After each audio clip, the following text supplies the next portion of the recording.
అండి welcome to my channel Usha sweet home adventures. నమస్తే అండి అందరికీ. ఈరోజు మనం చూడబోతున్న రెసిపీ ఉల్లిపాయ బజ్జీలు అండి, పుగ్గాలని కూడా అంటారు. ఇవి నేను చెప్పే టెక్నిక్తో మీరు చేశారంటే ఏ టైంలో తిన్నా కూడా భలే రుచిగా ఉంటాయి. చివరి వరకు స్కిప్ చేయకుండా చూడండి ఆ టెక్నిక్ ఏంటో. ముందుగా ఒక కడాయిలో ఆయిల్ తీసుకుందామండి.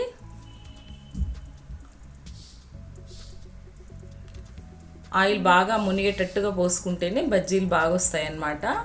ఈ ఆయిల్ వేడెక్కే లోపల కావాల్సిన పదార్థాలు చెప్పేస్తాను. ముందుగా సన్నగా అడ్డంగా కట్ చేసుకోవాలండి ఉల్లిపాయలు, పచ్చిమిరపకాయలు, కొత్తిమీర, కరివేపాకు. శనగపిండి ఎలా కావాలి కలిసిందే కదా బజ్జీలకి. బజ్జీలు అంటేనే శనగపిండి. ఇవి సన్నగా అడ్డంగా కోసుకోవాలి. ఇవి ఇలా చిన్న చిన్నగా కట్ చేసుకుంటేనే చిన్న చిన్న బజ్జీలు చాలా రుచిగా ఉంటాయి. తినేటప్పుడు కూడా పిల్లలు కూడా బాగా ఇష్టపడతారు. ఇప్పుడు ముందుగా పచ్చిమిరపకాయలు, ఉల్లిపాయలు, కరివేపాకు అన్నీ ఒక బౌల్లో వేసేసుకుంటున్నాను. ఇలా వేసుకున్న తర్వాత ఈ ఉల్లిపాయలలోకి మనము సోడా పొడి కూడా వేసేయాలండి. సోడా పొడి, ఉప్పు కూడా వేసుకుందాము. ఉప్పు తగినంత ఉప్పు. 1 కప్పు శనగపిండి చేస్తున్నాను నేను. మీకు ఈ టెక్నిక్ ఎంత క్వాంటిటీ అయినా చేసుకోవచ్చు. కొద్దిగా ఆల్రెడీ వేడి చేసిన నూనె కూడా వేస్తున్నాను, లేదంటే బటర్ కానీ ఏదైనా వేసుకోవచ్చు. వెన్న ఉంటే వెన్న వేసుకోవచ్చు, లేదంటే వేడిగా కాగిన ఆయిల్ వేసుకోవచ్చు. ఇవి బాగా కలపాలండి, ఉప్పు పట్టేటట్టు, ఉల్లిపాయలకు ఉప్పు సోడా పొడి పట్టేటట్టు ఇదంతా బాగా కలపడమే. ఇదే అండి టెక్నిక్. ఈ టెక్నిక్తో చేయడం వల్ల మీకు బజ్జీలు భలే రుచిగా ఉంటాయి. ఏ టైంలో తిన్నా పైన క్రిస్పీగా లోపల సాఫ్ట్గా ఉంటాయి, చాలా బాగుంటాయండి. ఇప్పుడు పిండి కూడా వేసి కలుపుతున్నాను. ఉల్లిపాయల్లో ఆల్రెడీ వాటర్ ఉంటుంది కదా, మనం ఉప్పు సోడా పొడి వేసాం, దాంతో కలిపి ఆ తర్వాత ఎంత వాటర్ పడుతుందో అంత వాటర్ కావాల్సినంత వేసుకొని కలుపుకోవటమే. ఇది మరీ గట్టిగా ఉండకూడదు, ఈ పిండి మరీ జారుగా ఉండకూడదు, మధ్యస్థంగా ఉండాలి. మంచిగా కలర్ కోసము పసుపు వేస్తున్నాను. కారం మిరప్పొడి వేయట్లేదండి. పచ్చిమిరపకాయలు ఎంత కావాలో అంత వేసుకోండి. ఒకవేళ చిన్నపిల్లలు ఉంటే పచ్చిమిర్చి పేస్ట్ వేసుకోండి, లేదంటే పచ్చిమిరపకాయల కారం సరిపోతుంది. పసుపు వేసాక కలిపిన తర్వాత ఇలా ఉంది అన్నమాట పిండి. ఇప్పుడు ముందుగానే ఆయిల్ వేడి చేసుకున్నాం కదండి, ముందే ఆన్ చేసి పెట్టాను కదా. ఇప్పుడు బాగా వేడిగా ఉండే నూనెలో మనకు చేతికి అందినట్లుగా, అంటే చిన్న చిన్నవిగా వదిలేసేయాలండి బజ్జీలని. పిండి కొద్ది కొద్దిగా 3 వేళ్ళతో అలా వదిలేయటమే. చాలా చిన్న చిన్నగా వేసుకోవాలి. దీనికి పర్ఫెక్ట్ షేప్ ఏమి ఉండదు.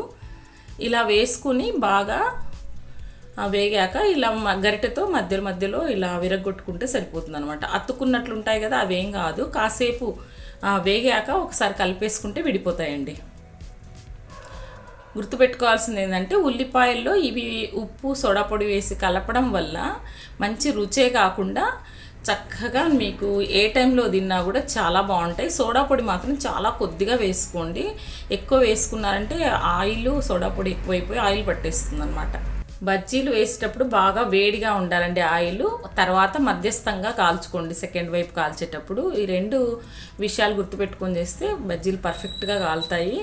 ఇవి ఉగ్గానితో పాటు సర్వ్ చేయొచ్చు, సాంబార్ రైస్తో సర్వ్ చేయొచ్చు. మన ఇష్టం అండి. ఈవినింగ్ స్నాక్స్లా కూడా పెట్టుకోవచ్చు.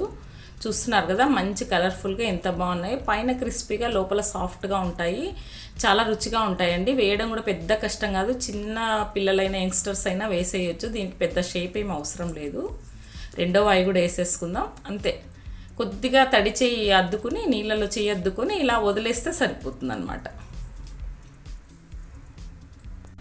మరీ మెత్తగా ఉండాలి, తింటేనే మెత్తగా అనిపించాలి, ఫీల్ ఉండాలంటే కొద్దిగా పిండిని జారుగా కలుపుకోవాలండి. కాస్త క్రిస్పీగా, పిల్లలు క్రిస్పీగా ఇష్టపడతారంటే కొంచెం గట్టిగా కలుపుకోవాలి, అంతే తేడా. ఈ 2 రకాలుగా ఎలా కలుపుకున్నా కూడా ఈ బజ్జీలు చాలా రుచిగా ఉంటాయి.